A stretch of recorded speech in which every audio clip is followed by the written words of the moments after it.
ساڵتان لەبێت بینەرانی کورسات نیوز من هاوڕە تۆفیقم لەڵقێم شەوی پانۆراما پێتان گەیشتینەوە بۆ قسە و باسکردن لەسەر کێو ماڵکردن و ڕاندنەوەی مەترسیەکانی داعش لە ماوەکانی ڕابردوو داعش لە زۆربەی ناوچەکان کە پێی دەوترێ بۆشایی ئەمنی لە نێوان هێزی پێشمەرگی کوردستان و سوپای عێراق دەستی کرد بە جموجوڵ و کۆمەڵێک هێرشی کرد و کۆمەڵێک زەرەر و زیانیدا لە هەم هێزی پێشمەرگی کوردستان و هەم لە سوپای عێراق و ئەم هێرشانە بەردەوام بوو بەڵام خۆشبەختانە بە هەوڵەکانی هێزی پێشمەرگی کوردستان و هەروەها بە هاوکاری لەگەڵ سوپای عێراق و هاوپەیمانان توانراوە کێوماڵێک بکرێت و هەروەها ئۆپراسیۆنێکی بەرفراوان لەو ناوچانە دەست پێ بکات بۆی کە مۆڵگە و شوێنەکانی داعش کە شاراون لەناو ببرێن وهروەها ئەمە جارێکی دیکە ئەبێتە هۆکاری گەڕانەوەی هێزی پێشمەرگی کوردستان بۆ ئەو ناوچانەی کە لە ڕابردوو بەدەستیانەوە بووە چۆڵیان کردهبوو بەگشتی دۆخی عێراق و هەرێمی کوردستان لە چوارچێوەی سەرهەڵدانەوەی جارێکی دیکەی داعش یاخود هەر گروپێکی دیکەی هاوشێوەی داعش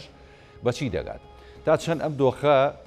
پێویستە عێراقیەکان یەکگرتوو بن لە نێو خۆیاندا و بە دیاریکراوی نێوانی هەرێمی کوردستان و بەغداوە بە تایبەتتر نێوانی هێزی پێشمەرگی کوردستان و سوپای عێراق تا چەندە پێویستە هەمانگی فراوان هەبێ لەگەڵیدا کشانەوەی هێزەکانی ئەمریکا کە بڕیارە لە کۆتایە مانگە بکشێنەوە تا چەندە کاریگەری هەیە بۆ سەر دۆخی عێراق بەگشتی و هەروەها سەرهەڵدانەوەی داعش و چالاکبوونی گروپە تیرۆریستیەکان ئەم شەو گفتوگۆکەین لەسەر ئەم بابەتانەوە کۆمەڵێک بابەتی دیکە پەیوەست بە عێراق و هەروەها ئایندەی عێراق و هەرێمی کوردستان لە نێویاندا بە میوانداری هەرێک لە میوانە بەڕێزەکانم دکتۆر تا ئەحمەدمین ئەندامی خولی پێشوێن جومەنی نوێنەرانی عێراق دکتۆر بەخێر سپاس دەکەم هەروەها بەڕێز عەبدولقادر هەرکی چاودێری سیاسی کە بەڕێزیان لە ڕێگەی سکایپەوە بڕیارە لە نینەوە لەگەڵمانن کاک عەبدولقادر سڵاو لە جەنابیشت بێ سپاس دەکەم کە لە بەرنامی پانۆراما لەگەڵمی بە ڕوخسەتی بەڕێزت لەگەڵ دکتۆر تەها دەست پێ یەکەم دکتۆر ینی بەگشتی ئەگەر ئێمە سەرەتا پێشەوەی باز داعش بکەین و هەروەها ڕەوانەی مەترسیەکانی داعش بکەین و هەروەها گروپە هاوشێوە توندڕەوە تیرۆریستیەکان کە لە داهاتووەگە دروست بن ئەمە بەگشتی ئەین لەسەر دۆخی گشتی عێراق و ئەو مەشهدەی کە لەبەر چاوی هەمومانە و ئەوەی ئێستا کە عێراق پێدا تێپەڕە بێت بەگشتی دۆخەکە چۆنە بین زۆر سپاس و سڵاو ڕێزم بۆ بینەران و سپاسیانە بۆ ڕێزەکەت سپاس کاک هاوڕێ سەراحەتەن ئەگەر ئێمە باز لە بارودۆخی عێراق بکەین لە دوای 2023 سەقراری تاوی وەرنەگرتووە لە 2004 ئەبوو مەسعەبی زەرقاوی بڵێن ڕەنگە بڵێن یەکەم دامەزرێنەری فکری داعشی یاوە بڵێن گروپی تیرۆریستی لە عێراقا بڵێن ئەو دەست پێشخەری کرد و توانین ڕەنگە بڵێم ناوچەیەکی زۆری کۆنتترۆلکە لە منتیقی دیا لەو منتیقەکانی ناوە ڕاستوڕوانەیە ئەمانە دەستی پێکرد بووە هۆی ئەوەی کە وردە ئەو گروپانە زیاتر خۆیان تەجهیز زیاتر خۆیان ڕێک بخەن کە زیاتر پاژماوەی با بڵێن باسیەکان بوون و پاژماوەی ئەو هێزە چەکدارانەوە کە لە دوای 2023 هەڵوەشانەوە ئەمسالی فیداین ڕەنگە با بڵێن حرسی جمهوری کۆمەڵێک لەو گروپانەی کە سەڵام حوسێن هەیبوو حرسی خاز ئەمنی خاز استخبارات ئەمانە هەمووی لەم حەیەکە لە دوای 2023 بوو کە با بڵێن ئێتلافی نێودەوڵەتی لە عێراقا بە سەرۆکاتی ئەمریکا هەمووانی هەموو هەڵوەشاندەوە ئەمە بووە هۆی ئەوەی کە وردە عێراق وەرە و ڕێگایەکی نادیار بڕاتەوە ئەو گروپانەوە خۆیان ڕێبخەنەوە لە بەرامبەر ئەو هەژمونەی کە وردە بەرەو دەست پێکردن ئەڕوا کە هەژمونی شیعەگراییە لە عێراق ئەگەر ئێمە دەست پێ بکەین لەمەوە هەڵبەت سیراعی بینی سونە و شیعە شتێک نییە کە بڵێن لە تازە بێت ئەمە هەر لە سەردەمی زووە کە حەسەن و حوسێن لە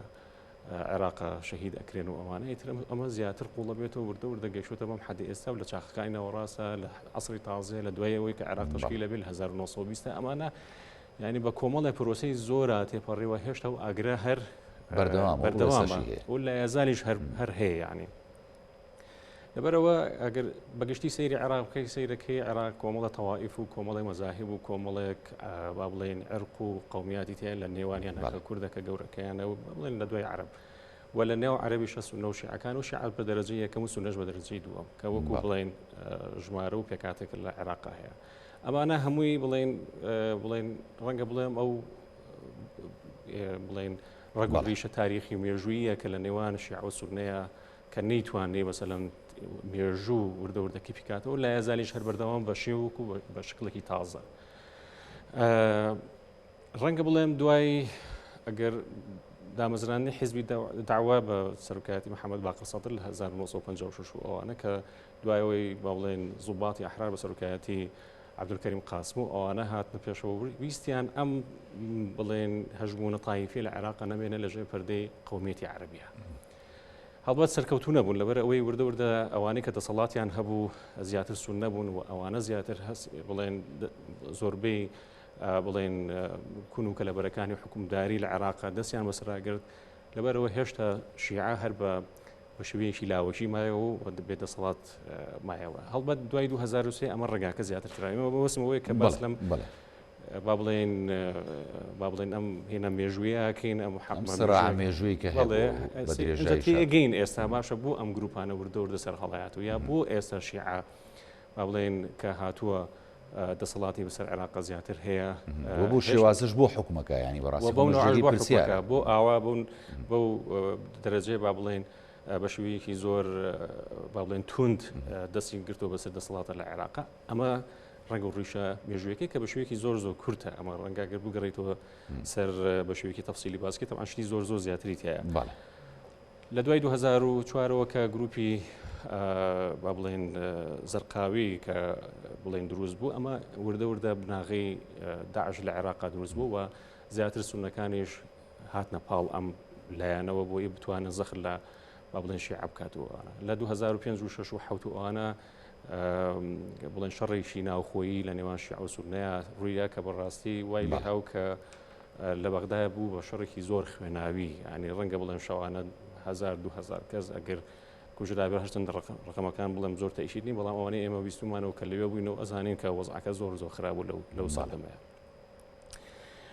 هەڵبەت ئەمە دوای ئەو 2004 وردە لە سەحرای ئەنبار و ئەو مەنتیقانەی نزیک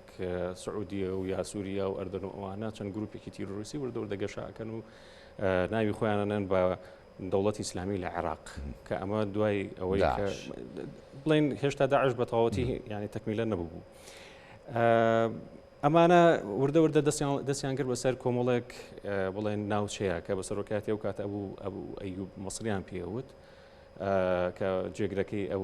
بەغدادی بوو لەو سەردەمەیە توانیان کە هەندێک ناوچەی عێراق داگیر بکەن کە بڵێن لە دوای 2002 ئەوانەوە منتیقەیەکی زۆر فراوانیان داگیر کرد. ئەبوو ئەیوب مەسری بەدەستی ئەمریکیەکان بڵێن ئەکوژرێت ئەو بەکری بەغدادی دەسەڵات ئەگرێتە دەست لە 2013ەوە بڵێن وردە لە شامە ڕقە و کۆمەڵێک شوێنی بڵێن داگیرەکاتی دووبارە لە عێراق لە ئەنبار و لە دیالە و مووسڵ و ئەوانە لە 2014 بەتەواوەتی دەسەڵاتی کردووە خلافەتی دەوڵەتی با بڵێن داعش بڵێن دروستەکەن و ئەبێتە دەوڵەتێکی ئیسلامی کە لەژێر پەردەی داعشە ئەو مەنتیقانە دەسەڵاتی گرێتە دەست. ئێستا دوای ئەوەی کە دوای 2007 ئەوانە کە داعش نەما و عێراق توانی ئەومە ناوچانەدا بڵێن ڕزگار کات و توانی ئەوەی کە وردە حکوم بگەڕێنێتە ئەو مەنتیقانە سیرەکەی ئێستا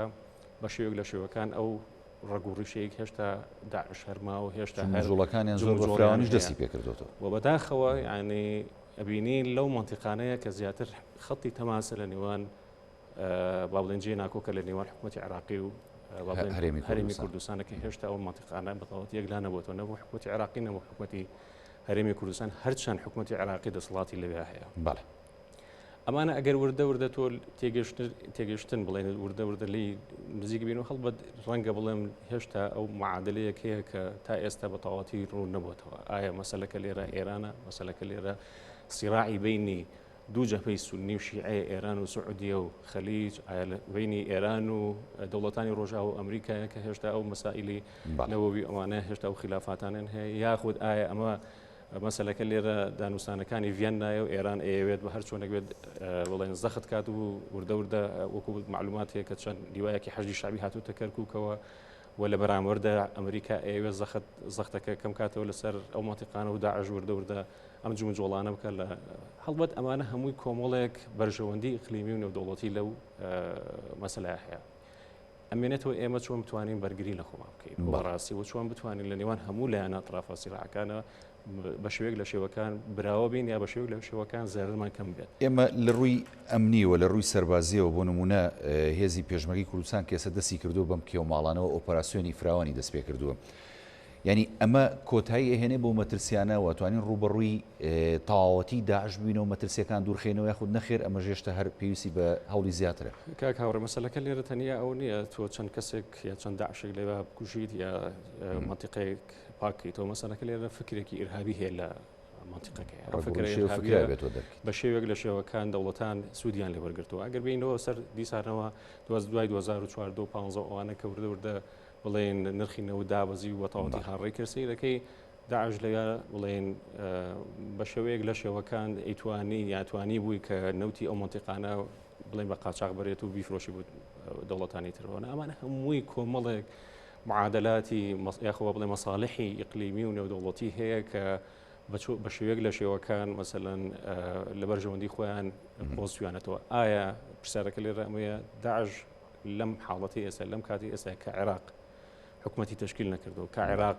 ئەنجامەکانی انتخاباتی با بڵێن تەزدیق نەکردەوە کە عێراق هێشتا خلافاتی لە نێوان خودی ماڵی شیعیە هەیە کە عێراق هێشتا خلافاتی بەتەواوەتی لەگەڵ سونای یەکلا نەکردوەوە کە هێشتا لەگەڵ کووردا یەکلا نەکردوەوە نەیتوانی وەزارەتی ئیقلیمیش کە هەیە لە ناو ساحەکەدا ململانی ئیقلیمیش هەیە و نەودەوڵەتیش هەیە و تورکیاش بە هەمان شێوە و بەرین سعودیە و خەلیجەکانیش بە هەمان شێوە ئەمانە کۆمەڵێک معادلاتن لەم منتیقەیە کە تەنیا ئێمە ئەبێت زۆر وریابین لە مامەڵەکردن لەگەڵیان. دەستخۆش دێم و خزمەت جەناب دکتۆر تاجیان سپاس دەکەم. بەڵێ کاک عەبدولقادر ئەرکی چاودێری سیاسی دووبارە ساڵ دەبیانی دکتۆر تەها شیکردنەوەیکی زۆر وردی کرد و ینی وێنای دۆخی ئێستای عراقی کرد و هەروە لە ڕابردوو و شێوازی سەرهەڵدانیم گروپە تیرۆریسیانە و هەروەها ئەو ململانێ هەرێمایەتی و نێودەوڵەتی کە گوزەرێ لەسەر ساحی عراقی و لە نێویشیاندا ئەو ململانێت توندەی کە لە ڕابردوو و تاوەکو ئێستاژ ینی و لە داهاتوش دایبینی لە نێوان لایەنەکانی سەرجەم پێکاتەکانی عێراق منەمێ پرسیارەکەەوە هابکەم لە بەڕێز یعنی کاتێ بینین ململانەکان تون دەبێت لە نێوان لایەنە عراقەکان یاخود خلافێکە بێت لەسەر بابەتێک یاخود ڕێک ناکەون لەسەر جۆرێک لە جۆرەکانی یەکلایکردنەوەی کێشەیەک دەبینی لێرە و لەوێ هەندێک جار ئەم گروپە چەکدارانە یاخود ئەو گروپە تیرۆریسیانی کە هەبوون سەر هەڵەدەنەوە دەبنە کارتی فشار بۆ هەندێک لایەن. پێ دوایە ئەوەی کە ئێستا دەگوزارێت لە هەندێک ناوچە کە پێی دەوترێت سەرهەڵدانەوەی داعش ئەمە داعشە یاخود نەخێر ئەمە ژۆرێکە لە کارتەکانی فشار کە بەکارێنرێ بەرامبەر بێچێ لە لایەنەکان. بەڵێ ئەو کاتەی بەڕێست و بینەرانی کەناڵی کورتات باش ڕێزسڵام بۆ میوانە بەڕێزەکەشت کاگاڕێ من پێم وایە هەموو ئەو تەفسیلەی کە برای بەڕێزم کاک دکتۆر کردی هەمووی دروستە شرۆڤەیەکی باشی باگراوندی فکرەی تەفکیری و تندڕەوی لە عێراق و لە ناوچەکەدا کرد. من ئەمەوێ زیادە لەوەی کە باس لەوەی بکەین پێناسەی ئەم دۆخەی ئێستا و ئەو سیراعی کە جەنابەت باست کرد کە ساڵانێکە هاتووە و یەقەی خەڵکی گرتووە دەمەوێ ئەو زیادەی لەسەر بکەم. هەموو ئەو دەمەوێت ئەوە بڵێم هەموو ئەو بارودۆخەی کە دێتە پێش هەموو ئەو هزری توندڕە و تەکفیریانەی کە لە ناوچەکەدا هاتن هەموو لە فەراغاتی سیاسی و لە نێوان ململانەی سیاسی نامەشروعی نێوان هێز و لایەنە سیاسەکانی دەسەڵاتدا دروست بووە. لە عێراقیش ئەم بابەتە دوور نییە لەوەی کە لەو شرۆڤەی ئێستامان. من دەمەوێ کەمێک زوومی بینینەکەمان گەورەتر بکەین. ئێستا داعش پلانەی داعش دەبێت چی بێت شەڕی پارتیزانی بۆچی ئایا داعش توانای ئەوەی هەیە جارێکی تر بتوانێت شوێن داگیر بکە و تێیدا تەراتێن بکە یان ئەوە تا بە شێوەیەکی جەبهەی نەک پارتیزانی بتوانێت حکوم لە شوێنێک بگێڕێت. من پێم وایە ئەگەر زوومەکە گەورەتر بکەین هاوکێشەی داعش بە هاوکێشەیەکی نێودەوڵەتی دەتوانین لە قەڵەم بدەین. ئێمە دەزانین ئێستا خولی حوتەمی دانوستانەکانی نێوان ئێران و 5.1 لە ڤیانە تەواو بوو ئەوە بەرەو بۆناغی خولی هەشتەم دەچین. ئێستا دانوستانەکان بە هیچ شێوەیەک نەگەیشتن بە ئەنجام ئێران خۆشی باش دەزانێتن کە ئەمریکا ناتوانێت لە خواستەکانی ترامپ بێتە خوارێ ئەو نەرمینوان نە نەرمینواندنێکی تامانورێکی سیاسیە کاریگەری لەسەر داعش لەسەر ئەم بابەتە ئەوەیە. من پێم وایە لە پێم وابی 2015 بوو ئەو کاتێک کە ئێران ڕۆحانی لە تاران باسی دەوە کرد کە عمقی استراتیژی قوڵایی استراتیژی ئێران تاران دەریای ناوەڕاستە ئەگەر بێت و ئەوە چەقی شرۆڤەی بابەتەکە بێتن دەتوانین بڵین ئەگەر بمانەوێ ئەگەر بیانەوێ لایەنە سیاسیەکانی سنە یەکان ئەو کۆبوونەوە دوو پۆلی و سێ دواتر حەفت پۆلی لە نێوان جیرانەکانی عێراق دەکە لە بەغدا و دواتر بەڵزون ئەوانە بڕێوەچوو دەتوانین بازەوە بکەین کە ئەمانە ئامانجیان لەوە بوو کە بە جۆرێک لە جۆرەکان بڕینی هێڵی وڵای استراتیژی تاران دەریای ناوەڕاست و ئەوەی کە بە هیلالی شیعی ناو دەبردرێ تەنها و تەنها دەتوانێت کۆنتڕۆلکردنەوەی سێگۆشەی سنە بێ یان ئەوەتە بە جۆرێک لە جۆرەکان دۆخی سەقامگیری و ئاسایشی سێگۆشەی سنە لە چەنگی حکومڕانی ئێران دەربهێنرێ ئەو هێڵە استراتیژیە ئەو هێڵە لۆژیستیکیەی لە دەستی ئێران لە نێوان تاران بەغدا دواتر دیمەشق و بەیروت و دەریای ناوەڕاست لە دەستیان دەربهێنرێ من ئەگەر بمەوێ بێم ڕەبتی بدەم ئەم بابەتە و بابەتی جومجۆلەکانی دواتری داعش دەتوانین خاڵی کۆتایی هاتنی تەواجودی عسکەری ئەمریکا لە عێراق ئاماژەی پێکەین کە بڕیارەوە لە مانگەدا کۆت باشە کاک عەبدولقادر ئەمریکا تا چەند ینی ئێوەسە خۆتا لەسەر و خاڵێکە بۆ نمونە ئەمریکا بەنیازە لە کۆتایی ئەم ساڵ و ئەم مانگەدا ینی بڕیاری کشانەویە و هێزەکان نەمێنێ بەڵام ئێنێسە کە ئەم جۆرە جم و جوڵە گروپە تیرۆریسیانە ئەبینی دۆ بە دیاریکراوی کە ئێستا بازەوە ئەکریانی هەندێک گروپی دیکەی هاوشێوەی داعش ینی سەریان هەڵداوە ئەمانە ینی دەیانەوێ چۆن لە ڕابردوودا چەندین شاری عێراق و سووریان بەدەستەوە بووە خلافەتێکیان ڕاگەیان بوو دایانە بەلایانی کەمەوە هەرێشێک لە شارەکانی عێراق داگیر بکەنەوە پێ دوایە ئەمە کارتێکی فشاری ئەمریکا بێ بەرامبەر بەوەی کە کشانەوەکی خۆی تا ڕادەیەک خاو بکاتەوە یاخود هەر بەتەواوەتی نەکشێتەوە لە عێراقە چکە قسەکە واکرێت لایەن هەندێک لە چاودێرانەوە ئەزانی کاکار پێشتر لە 2011کە ئەمریکا کشانەوەی خۆی ڕاگەیان دواتر بە هاتنی داعش هەمان ئەوانەی کە لە عێراق پێداگیریان لەسەر دەرکردنی هێزەکانی ئەمریکا کرد دواتر بە بڕیار و بەڕێکەوتن و بە دەستماسکردن دواتر هێزەکانی ئەمریکا و هاوپەیمانیان هێنایەوە و دواتر بینیمان لە ئازادکردنی تکری تەنانەت هەموو زیاتر لە 33,000 حەشتی شعبی نانتوانی تکریت ئازاد بکەن دواتر ناچار بوون دامەنگیری ئەمریکا بوون من ئەمەوێ بڵم ئەگەر بەپێی شرۆڤەی هەندێک شرۆڤەکار بێت دەکرێت بەڵام من پێم وانە بە هیچ شێوێ ئەنای سەربازی داعش ئتر بەو ڕادەیە بێت کە بتوانێت شوێنێک داگیر بکاتن ئێستا سوپایی ئەمریکا ئێستا هێزی پێشمەرگە خاوەن ئەزمونێکی گەورەی زیاتر لە 4 ساڵ 5 ساڵ شەڕی دژی داعشە ئێستا ئەو تەکتیکە سەربازیانەی کە داعش بەەوەی دوای 2014 ڕوونن ئێستا هێزەکانی عێراقی دژە تیرۆری عێراقی لە کوردستان هێزی تایبەتە من پێم وانە بتوانێت بەو شێوەیە بەڵام زیاتر ئەم جمجۆلانە بە کارتی فشار دەچێت بۆ ئەوەی بتوانن لەو فراغانەی کە لە نێوان هێزی پێشمەرگە و سوپای عێراقیدا هەیە بتوانن زیاتر فشارێک لەلایەنە سیاسیەکان بکەن وەکو پەیامێک پێیان ڕابگەێنین بۆ ئەوەی بتوانن هەندێک ئیمتیازات یان لەلایەنی کوردی یان لەلایەنی سونای یان ئەوەتا لەم هێزەی کە لە ئەو هێڵەی کە باسم کرد هێڵی استراتیژی کە ئێرانی کە بە عێراقدا تێدەپەڕێ بتوانن ئیمتیازاتی لێ وەرگرن پێم وایە ڕاستە و خۆش بەندە بەوەی کە یەکێک لەو مەرجانەی کە ترامپ بۆ ئێرانی دانابوو کە ڕاستەڕێکردنەوەی ڕەفتاری سیاسەتی دەرەوەی ئێران بوو کە ڕاستەوخۆ بە دەستێوەردان لە یەکێک لە چەند وڵاتەکان کە عێراق بوو دەکرێت ئەوە شرۆڤەکە ئەو شرۆڤەیە بێتون ئاوا شرۆڤە بکرێتن من پێم وایە داعش پێچەوانەوە داعش ئەو توانایی نییە بتوانێت شوێنێ داگیر بکە و تێدا بمێنێ بەڵام پەیامێکی سیاسیە و دەیەوێ لایەنێک بەکاری بێنێ من لەو باوەڕەدام داعش ئێستا هێزێکە کە بۆ ئەجندایەکی چەند لایەنە کار دەکات ئەتوانێت تورکیا بەکاربێنێت دیمان لە 2014 و 15 دیمان چۆن لە ڕۆژاوای کوردستان ڕووی لە بە شەو ڕۆژێک ڕووی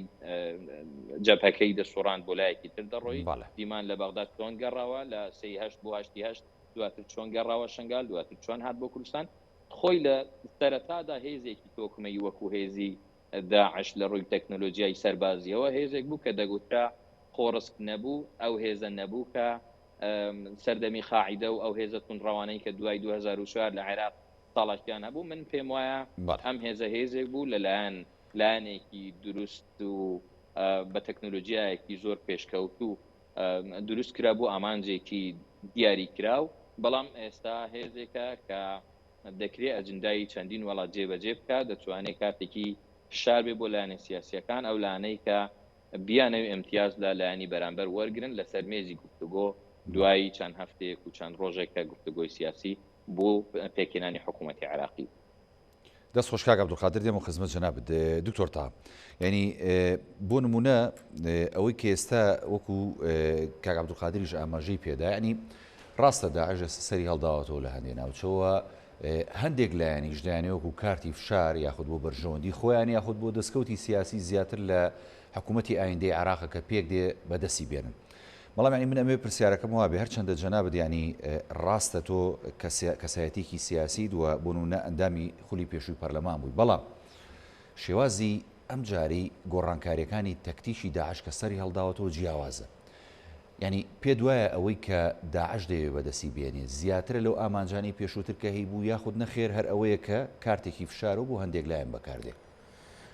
تا ئێستا وا دەردەکەوێت کە کارتێکی فشار بێ سەراحەتەن ئەگەر وانە وایە هیچ نەبوو لەو کێوە ماڵکردنەی کە لەم دوای لەم چەند ڕۆژەیە کە کرا مەسەڵەن چەند گروپ یان چەند کەسێکیان لێ دەستگیرەکرا یان ئەکوژرا یان دیارە یانی تا حدێک منەظەمن لە هەنێک مەسائلکەوەی کە لە فرسەتێکە ئەگەڕێن هجومی خوانەکەن یا دەست ئەوەشێن و دووبارە ئەگەڕێنەوە شوێنێکی ترکە دیارە سەراحەتەن بەڵام نادیارە خۆ هەر ینی بۆ شو ئەچەند هەر خەڵکی مەنتیقەکەی و هەر ئەو خەڵکی مەنتیقەیەش دیارە هەر پەیوەندیدارن بە کۆمەڵە گروپی ترەوە ئەو کۆمەڵە گروپەش پەیوەندیدار بە کۆمەڵە ئەحزابی مەنتیقەکە کە تایەتی لەبەرەوە مەسەلەکە لێرە ئەوەیە کە ئەو سیراعی کە هەیە لە نێوان هەموو لایەنەکان ئەنجا چ لایەنە سونیەکان بێ شیعەکان بێ یا لە نێوان ئێرانە بێ لە نێوان وا بڵێن هەتاکو تورکیا کە لە مەنتیقەکە تەواجودی هەیە و ئەمریکا کە خۆی لەنەوە عێراقا هەیە و کە بەری سنی کە لە با بڵێن سعودیە و خەلیجەکانن بە هەمان شێوە ئەوانەیش هەردەست بڵێن تا حدێکی زۆر دەسەڵاتیان یاخۆ بڵێن هاتوونەتە ناو ئەو ملبلانێ کە لە ناو عێراق ڕۆیاوە لە ساڵانی ڕابردووشە لە دەورەکانی ڕابردووشە ئەگەر دیقەت بین پێشەوەی حکومەت تەشکیلەکرا بڵێن تەقینەوەی زۆر ڕووی ئا لە ناو جۆرەژانێکە بوو لە عێراق یعنی خەڵکێکی زۆر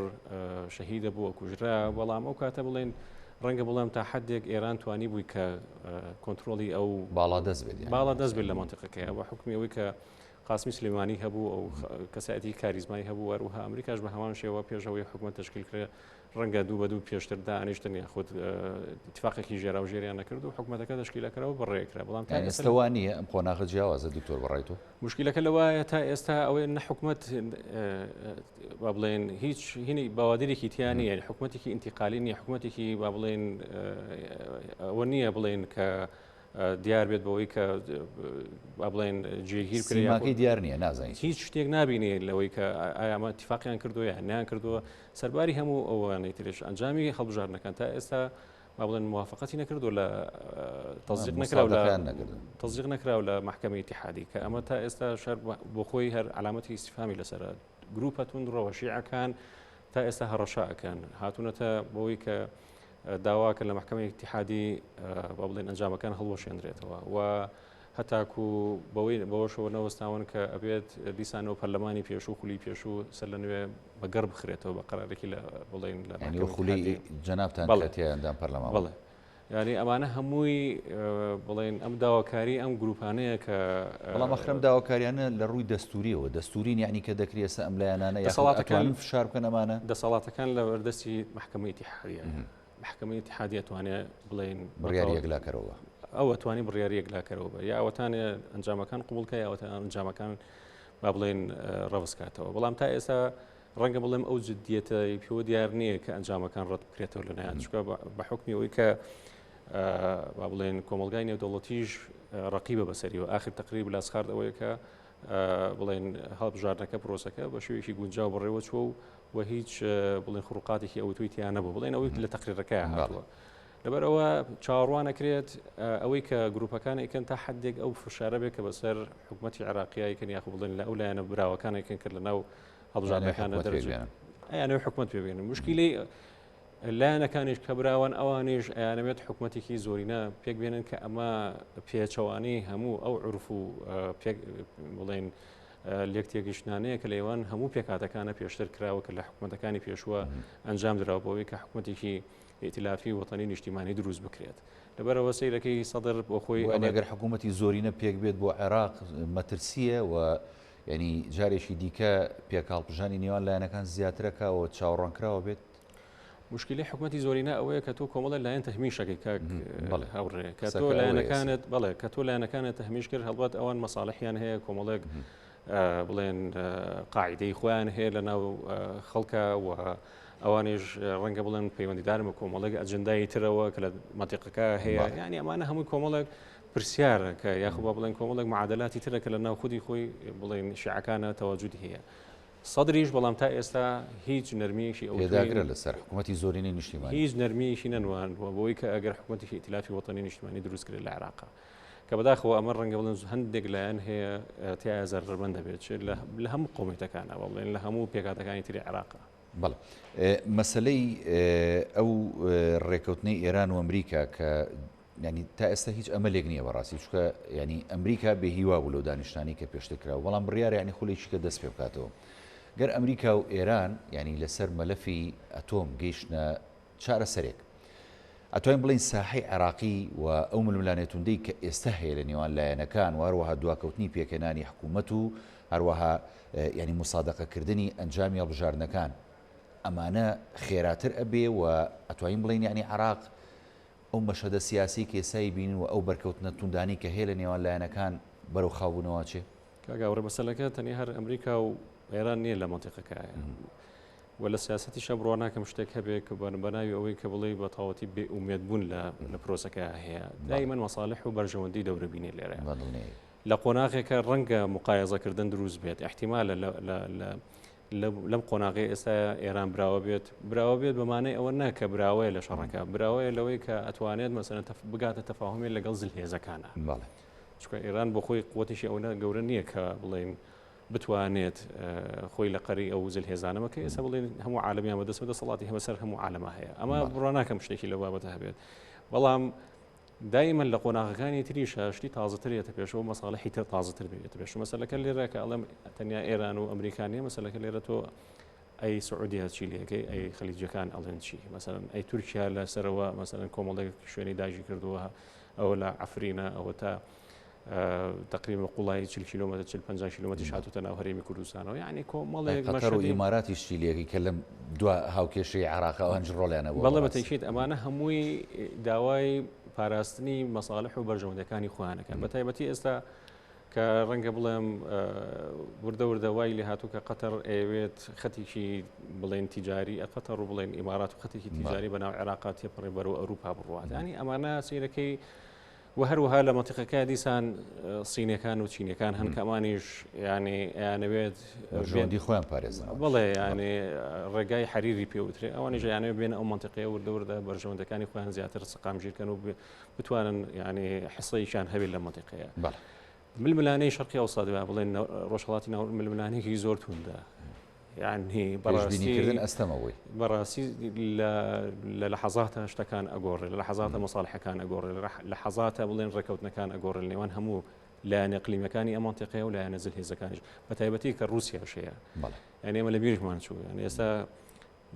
بڵێن ڕوبەڕووبوونەوەیەکی زۆر توند هەیە لە نێوان هەژمونی رووسی و ئەمریکی لە عالەمە ئەوەتە لە ئۆکرانیا ئەو مەترسیە هەیە لە بڵێن رووسیا لە مەنتیقەکەی ئەوەتانی لیبیا خەریکە کوڕەکەی معمەر قەزافی هێنێتەوە دەسەڵات بە هەمان شێوە لە سووریا لێک تێگەیشتنێکی لە نێوان با بڵێن ئەسەد و قەسادیا با بڵێن هێزە نیشتیمانی کوردیەکان کە لە مەنتیقەکە لەبەرەوە سەیرەکەی ئەمانەش بۆ خۆی ینی بە شێوەیەک لە شێوەکان تەسیرات و کاریگەری خۆیان هەیە لە مەنتیقەکە دەست خۆش دکتۆر دێمە خزمەت جەنابەت بەڵێ کاک عەبدولقادر هەرچیانی کێمە باس لە دوورخستنەوە یاخود کێو ماڵکردن یاخود ئۆپراسیۆن دەکەین بۆ ینی نەمانی داعش یاخود هەر هیچ نەبێ دوورخستنەوەی مەترسیەکانی داعش بە تایبەتی ئێمە کە باز لە هەرێمی کوردستان نەکەین چکە ئێمە وەکو هەرێمی کوردستان هەمیشە قاوارەکەمان مەترسیشی گەوری لەسەرەوە ئێستاش یعنی نیوەی خاکەکەمان یعنی لە دوای ڕووداوەکانی ڕفراندۆمەوە لە دەستداوە و بۆشایەکی ئەمنی فراوان هەیە لە نێوان هەرێمی کوردستان و عێراق کە ینی بەمەبەست سوپای عێراق ئەو بۆشایانە پڕ ناکاتەوە و نایەوێ هێزی پێشمەرگەش بگەڕێتەوە ناوچانی کە پێشتر لی بووە تا چەندە یعنی هەرێمی کوردستان دەبێ ینی پێداگر بێت لەسەرەوەی کە دەبێت ئەو ناوچانە پارێزراو بن و هەرێمی کوردستان نەک ئێستا دەبێت لە داهاتووشدا هەمیشە ینی ئۆپراسیۆنی فراوان وە کێوماڵی فراوان بۆ لە ناوبردنی هەر گروپێک کە بیەوێ مەترسی بێ بۆ سەر خاچی هەرێمی کوردستان و جارێکی کە بۆ سەر قواری هەرێمی کوردستان. بەڵێ کاکەڕێ من پێم وایە خۆت ئاماژەت بە وەڵامی پرسیارەکەی خۆت کرد کێیە ئەم فراغانەی لە عێراق ئێستا لە نێوان هێزەکانی پێشمەرگە و سوپای عێراقی دروست کردووە کێ لە عێراق حکومڕانی سوپای عێراقی دەکات کێ لە عێراق فەرمان بەوە دەکاتن کە ئایا هەماهەنگی پێویست لە نێوان هێزی پێشمەرگە و سوپای عێراقی دروست بکرێ بۆ کێوماڵکردن یان نا ئەسڵەن کێوماڵکردن ئەنجامی دەبێ یانە من پێم وایە کۆتایی داعش ڕاستەوخۆ پەیوەستە بە تەعاتوفی سونەکان لە عێراق لەگەر ئەو بابەتەی کە دکتۆریش پێشتر باسی کرد کە چەندە لە عێراق سونە دەیەوێت تۆڵە لە شیعە بکاتەوە شیعە دەیەوێت تۆڵە لە سونەی بکاتە ئەو ملانەیە و سرعایی کە باسمان کرد لە هەزاران ساڵە هەزار ساڵە بەردەوامە من ئەمەوێ ئاماژە بکەم کۆتایی داعش ڕاستەوخۆ پەیوەستە بەوەی کە چەندە سونەت متعاقبە لەگەڵ هێزێکی چەکدار لە سنوورەکە کە ئایا دەتوانێت وەڵام دەرەوەی خواستەکانی سنەی جێنشینی ئەو سنوورە بەیانە دوو ئەو هێزانەی کە لە عێراق خاوەندە سەڵاتن ئەم بۆشایەنم بۆچی پڕکردەوە کە گوتم ئاماژەی ڕاستەوخۆ بە وەڵامی خودی پرسیارەکەت ئەوە کاتی فشارە بۆ سەر هێزە کوردیەکان بۆ سەر سنوورەکانی کوردستان بۆ ئەوەی کە هێزی پێشمەرگەی کوردستان دەسەڵاتی سیاسی لە کوردستان نەتوانێت باز لەوە بکاتن دووبارە پێشمەرگە بگەڕێتەوە ئالیەتی گەڕانەوەی پێشمەرگە چیە من پێم وایە کۆتایی هاتنی داعش پەیوەستە بە ڕێکەوتنی نێوان هەولێر و بەغدا چەندە تەنسیقەکە گەورەتر بێت چەندە هەماهنگگی باشتری سەربازی لە نێوان ئەم دوو هێزە هەبێتن لە مەیدان دەتوانن زیاتر ئێمە بینیمان چەند ڕۆژی پێشوو کە ئەم دوو تیرۆریستەی کە لە پێم وابی لە سلێمانی دەستگیرکران لە سنوورەکانی سونە لە سنوورەکانی کەرکوک و مۆسڵ بە ئاسانی تەراتێنیان کردبوو مۆڵگەیان هەیە هاوکاریان هەیە هاوسۆزیان دەکرێت تەعاتوفیان لەگەڵ دەکرێت ینی خەڵکیان هەیە لەو سنوورانە کە هێشتا پشتبەست بەم هێزەوەن کە شکستی خواردووە بەڵام لە بن نەهاتووە هیوایان وایە ڕۆژێکی تر لەوانەیە لە ژێرناوێکی تر لە ژێر ئاڵایەکی تر بە دروشمێکی تر دووبارە دەرکەونەوە دیسان هەر ئەوانە بن بتوانن بەزمی تۆڵە و تۆڵەکردنەوەی و سراع و ململانەی نێوان شیعە و سونە من دەمەوێ باسی بابەتێکی تر بکەم ئەوەی کە دکتۆر ئاماژەی پێکرد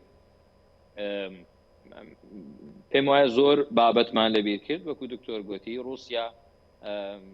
یاریکێرێکی زۆر گەورەی جیهانیە ئێستا سیراعی نێوان رووسیا و ئەمریکا نەتەنها لە ئەوروپا بەرپولە لەسەر ئەمە دەزانین ئەو گەورەترین ئەو ڕێکەوت نەفتیانەی کە لە کوردستان لەگەر پرۆسنافت کرا ئەوانە لە بەرژەوەندی رووسیا بوو ئەو کات لە بەرژەوەندی ئەمریکا و بریتانەکان دەدا ئەمەش لە بەرچاو بگیرین ئیسرائیلیش لۆبیەکی زۆر زۆر گەورەی لە دژی ئێران کردووە تەواوی ئەو کۆبوونەوەانەی لە حەوت خولی ڕابردووی کۆبوونەوەی 5 و ئێران کرا بە نەتیجە نەگەیشتن کۆبوونەوەکانی داهاتوش پێم وانییە بە نەتیج بگەن لە بەرەوەی ئێران ئێستا تاقەیەکی زۆری چەند ساڵی خەرج کردووە بۆ ئەوی بتوانێت ئەو ڕێژە گەورەی یۆرانیۆمی تەخسیب کراو کە بە زیاتر لە 7 کیلۆ مەزەندە دەکرێت کە ئاژانسی نێودەوڵەتی ئەتۆم بە مەترسیدار و دواتر من لەم هەواڵە 1-2 ڕۆژەی بینیم کە ئیسرائیل ئەمڕۆ هەرڕای گاندووە ئەگەر ئەمریکا هەڵوێستی توندی سەرمێزی گفتوگۆی نەبێتن و سەربازی لە ڕووی سەربازیەوەش نەتوانێت هەڕەشە لە ئێران بکە ئەوە تا بەهار ئێمە پرۆگرامی لێدانی بنکە ئەتۆمیەکانی ئێرانمان هەیە ئێمە دەزانین لە سەردەمی ترامپیش کە گفتوگۆکان دەکرا ڕێکەوتن دەکرا ئەو پێشنیانەی کە بۆ ئێران کرا و دواتر پێک نەهاتن و ڕێکەوتنەکە لەلایەن ترامپەوە فڕێدرا و دڕێندرا ئێمە دەزانین 12 مەرجی بوودانە بۆ ئێران یەکێک لە 12 مەرجانە ڕاستەڕێکردنەوەی ڕەفتاری سیاسی بوو هەروەگاسم کرد دواتر هێزی موشکی و ئێستا هێزی تەکنۆلۆژیای فڕۆکەی بێفڕۆکەوانیشی هاتە سەر کە ئێستا ئەم سیراعی نێوان شیع و سنە فەرموو لە یەمەنیش بوونی هەیە، لە سووریەش بوونی هەیە، لە لوبنانش خەریکە کێشەخەت دەتەقێتەوە و سەروتر لە اقتصاد بەرۆکی هەموو لوبنانیەکان دەگرێتەوە. من پێم وایە هاوکێشەی داعش، چارەسەرکردنی داعش سەرڕای ئەوانەی ئەو دروشمانەی کە باس دەکرا کە گوایە ئەبێ بیری داعش، بیری تەکفیری، هەزری تونڕەوی ئیسلامی ئەبێ بنبڕ بکرێ، زیاتر پەیوەستەوە بەوەی کە ئایا دەمانەوێ سونە لە عێراق دەیەوێ و دەتوانێ لە هەم حکوومەتە ئیتلافی نیشتمانی کە ئەگەر بێت و تەشکیلیش بکرێتن بە مافەکانی خۆی بگە، ئایا ئێمەی کورد سەرڕای ئەوەی کە 2023 و بەر لە 2023 لە کۆبنەوەکانی لەندەن و دواتر پەڕۆخانی ڕژێمی بەعەس هەموو هاوکاریەکی هەموو هێزە و ئۆپۆزیسیۆنەکانی عێراقمان کرد، ئایا توانیمان مافەکانی خۆمان لە عێراقێک دەستەبەر بکەین کە لایانی سەرەکی و بناغەیی و ڕیشەیی بوون لە دامەزراندنی ئەو ئازادیە و دیموکراسی کە ئێستا لە عێراقدا بەرن؟ نەخێر نەمانتوانی. بۆیە من پێم وایە کۆتایی هاتنی داعش ئەگەر باسی بنبڕکردنی ڕیشەی داعش بکرێ پەیوەستە بەم خاڵانە. یەکیان ئەوەی کە چەندە خەڵکی سێگۆشەی سونە چەندە ئامادەیە کەسێکی تر جگە لە داعش ببیتە جێنشینی وەی کە بتوانی خواستەکانی سونە مافەکانی سونە دەستەبەر بکاتن. یەک دووەم لە ڕووی سیاسەتی نێودەوڵەتیەوە ئایا ئەمریکا توانای ئەوەی هەیە ئەو ئیمتیازاتە بداتە ئێران کە ئایا ئێران ئامادەیە دەستبەرداری هێلی استراتیژی لۆجستی خۆی کە هێڵی هیلالی شیعیە ئایا دەتوانێتن؟ ئایا تورکیا چ مافێکی سوودێکی لە بوونی داعش لە سنوورانە بینیوە؟ و ئایا ئەم هێزە سنەی کە دروست بووە بە پشکداری سعودیە و مەسر و ئوردن بە پاڵپشتی هەرە گەورەی ئیسرائیل، ئایا ئەو هێزانە بەو لۆبیەی کە لە جیهاندا کردووانە ئایا دەتوانن مەترسی بن بۆ سەر ئەم هێڵەی ئێران؟ و ئەگەر بتوانن مەترسی بن بۆ پشڕاندنی ئەو هێڵە، ئایا کاردانەوەکانی ئێران چیە بێ کە پێم وایە زۆر تون دەبێ؟ پێم وایە دەتوانێت جموجۆڵەکانی داعش لەمە زیاتریش دیسان بەشێک بێ لەو جموجۆڵانەی بەشێک بێ لەو فشارانەی کە ئێران بیکە یان لایەنی سونە لە عێراقدا، پێم وایە سەرتاش لە عێراقدا دەست پێ دەکات. دەستخۆش کاک عەبدولقادر. دکتۆر یانی ئێمە دوا پرسیار بۆ بەڕێز ئەوە بێت، ینی بۆ نمونە ئێستا کاک عەبدولقادریش باسی لە کورد کرد کە ینی کە چۆن پێداگیری بکات لەسەر داو داخوازیەکانی، بەڵام ئەم گوشارانەی کە کرێت لە ڕووی هەندێک گروپ و هەندێک گروپی هاوشێوەی داعش کورد ینی پاشەکشە پێکا لەوەی کە کۆمەڵێ داو داخوازی هەیە هەمیشە لە کاتی پێکەنانی حکوومەتی عێراقیە پێداگیری لەسەر بکە بە دیاریکراوی خاک نەکەر ئێستا هیچ کاتێکی بڕۆژ ناکەم قەت ینی ئەو کاریگەریە زۆری هەبێت کە وا لە کورد کات ملکەچی ئەو بڵێن ئەو هێزە بێت کە ئەمان ئەیانەوێت بیسە پێێنە یاخود ئەو ئامانجانەوەکە ئەیانەوێت لە زدی کورد بیهێن نەدی بڕۆ ناکەم ئەم شتە ڕووبات، بەڵام ڕەنگە لە قۆناغێکی مەرحەلیە بڵێن هەوڵ بن کە چەند زەرەرێ بگەن. ڕەنگە کێشەکەش لێرە ئەوەیە کە بۆشایی ئەمنی هەیە لەو مۆنتیقانەیە هەوڕێ ئەمە مشکلەک هەیە. ئەگەر بە هاتایە و بڵێن ئەو مۆنتیقانە هەم هێزی پێشمەرگای یاخود تەنسیقیشی تەو هەبووە لە نێوان هێزی عێراقی و هێزی پێشمەرگای هێزی پێشمەرگ تەواجودی هەبووە لەو مۆنتیقانە، ڕواناکەم بیانتوانەیە ئەو زەرەرە زۆر ببن یاخود بڵێن ئەو پێشمەرگە کە چەند نزیکەی 15-20 پێشمەرگەمان شەهید کرا لەو. بەڵام ئەم جۆرە جوڵانە پێمان ئەڵێت و ئاماژەیە بۆی کە هەمیشە خاچێرەمی کوردستانیانی مەترسی لەسەر نەک هەر هەمیشە لەبەر ئەوەی بۆ خۆی عێراق هێشتا مؤسساتی دەوڵەت نییە بە شێوەیەکی ڕسمی، ینی عێراق بۆتە کۆمپانیایە کە هەر یەکە و هەر لایەنەوە ئەوێت دیسیسماری تیا بکات و پارەی لێ پێیا بکە مەساڵحی خۆی تیا بپارێزە، لە گروپە بچووکەکانەوە بگرە هەتا دەوڵەتی ئیقلیمی و نێودەوڵەتیەکانەوە بگرە یا هێزە بڵێن گەورەکان وەگە کە لە مەنتیقەکە هەیە. یعنی وەکو قەنەعەتی خۆم من بڕواناکەم عێراق وەکو ئەوەی کە گەر بڵێ دەوڵەتیشی ڕسمی پایدار بێت لە مەنتیقەکە، بڕواناکەم ئەو سیمایی پێوە دیار بێت ئێستا. لەبەرەوە تۆ بە بەردەوامی کاتێک کە حکومەتیشی نیشتیمانی نەبوو یاخود مؤسساتی دەوڵەتی نەبوو یاخود نەیتوانی بە شێوەیەک لە شێوەکان خواستی جەماوەری پێک بێنێت یاخود با بڵێن مەرحەلەی بنیادنیانەوەی وڵاتی دەست پێ نەکرد بێت هەڵبەت ئەوە هیچ سیمایەکی دەوڵەتی پێوەدیانە لا یازالی سەرایە سەلام کە سەر بە سەدرریەکانە ئامادە نییە بچێتە ناو حەشدی شعبی. حەشدی شعبی سیر کە بڕۆ چەندین گروپی سیر و سەمەرەتیایە تەواجودی هەیە کە ڕەنگە بڵێم ینی سیرت پێێت ئەمانە خۆیان ڕێخستووە و قانونیشیان بۆ دەرچوو لە پەرلەمانە لە خولی پێشوە قانونیان بۆ دەرچوو و بەشێکی ڕسمی کارەکەن لەناو عێراقەوە بڵێن وەکو هێزێکی نیشتیمانی عێراقی بەڵام سیرەکەی لە لایەکی ترەوە ئەم هێزانە زۆر جار هەیە ینی ناکەونە ژێر ڕکێفی ئەوامیری بڵێن حکوومەت و یاخود وەزارەتی بەرگریەوە لەبەرەوە کە تۆ ئەمانە و تەواجودی هەبوو یاخود بڵێن فراغی ئەمنی هەبوو هەم لە ناو حکوومەتەکەیە بەنسبەت هەرێمی کوردستانە بە بەردەوامی لە بەرامبەر هەڕەشایە کێشەکەی ئێمەش ئەوەیە کە ئێمە ڕەنگە بڵێم بەو شێوازەش ئێمە با بڵێن ڕوئیەکەمان لەبەر چاوە نییە مەرحەلەی داهاتوو لە عێراقە چی ڕوئات ئەمە مشکلەکەیە دەبێت لەگەڵ پێشاتەکان بڕۆینەوە کێشەکە لێ رامەیە لەبەرەوەی مەسلحەتەکان هەمووی لە ئانوساتە ئەگۆڕێت مەسلحەتی ئەمریکا لە منتیقەکەیە ئەگۆڕێت مەسلحەتی ئێرانیەکان لە منتیقەکە ئەگۆڕێت مەسلحەتی تورکیا بە هەمان شێوە لە منتیقەکە ئەگۆڕێت سیرەکەی ئەمانە هەمووی بۆتەوەی کە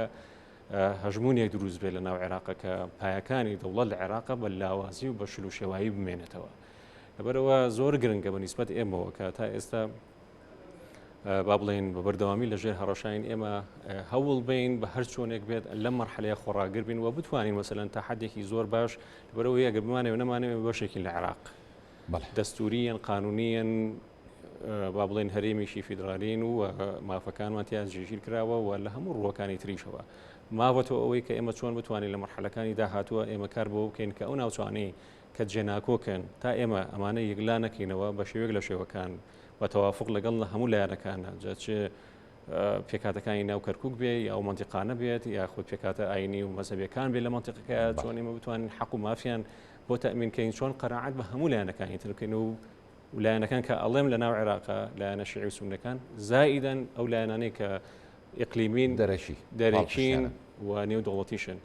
بەم شێوازە ئێمە ئەتوانین وردەوردە مەرحەلەکانی تری خۆمان بە تەواوەتی بە ڕوونی داڕێژینەوە پایەکانی خۆمان بڵێن هەنگاوەکانی خۆمان لە مەرحەلەی داهاتوە چی بکەین و چی نەکەین چی باشە بکەین بۆی ئێمە خەتەریاتەکان لەسەر سنوورەکانمان کەم بکەینەوە. سواز بۆرێک لە برانی بەڕێزم دکتۆر تا محەممەدی ئەندامی خولی پێشووی ئەنجومەنی نوێنەرانی عێراق کە لە ستۆدیۆ لەگەڵ مابووی لە بەرنامەکە سپاس بۆ برای بەڕێزمان کاک عەبدولقادر هەرچی چاودێری سیاسی کە لە ڕێگای سکایپ و لە نینەوە لەگەڵ مابووی سپاس دەکەم. بەڵێ بینەرانی بەڕێز دەڵقێم شەوی پانۆراماتان پێشکەش کرا میشە ساغ و تەندروست باش خواتان لەگەڵ